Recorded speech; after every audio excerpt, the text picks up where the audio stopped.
17th century philosopher Thomas Hobbes characterized life without government as a war of all against all, in which life is nasty, brutish, and short. People agreed to form a government simply to protect themselves from each other. This act of consent came to be known as the social contract theory. Social contract theory is really an answer to what is traditionally called the problem of political obligation. Although there are probably two problems here rather than one, but they're related problems. Firstly, there's the most basic problem of why should we obey the state? Why should we do such things as pay taxes, which people generally don't like doing, and a lot of other things which the state requires us to do? The other question, which is obviously related to the first, is what are the limits of political obligation? Are there any circumstances in which we are justified in resisting the state, either through passive civil disobedience or through taking up arms against the state, rebelling against the state? Social contract theory had its origins in the ideas of Plato and Socrates, and gained prominence in 17th century England during the time of the English Civil War. Not only was it a weapon that could be used against the divine right of kings, but a rallying cry for Puritans and other religious minorities who fled Western Europe for America.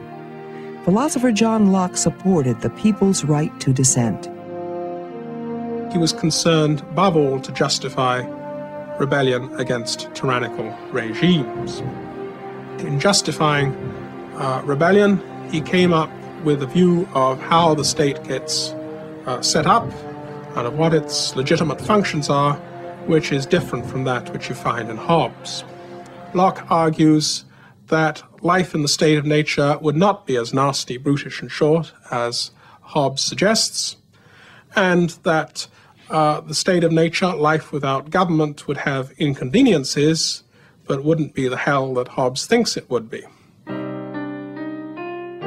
The major problem Locke attributes to the state of nature is the difficulty of protecting personal property.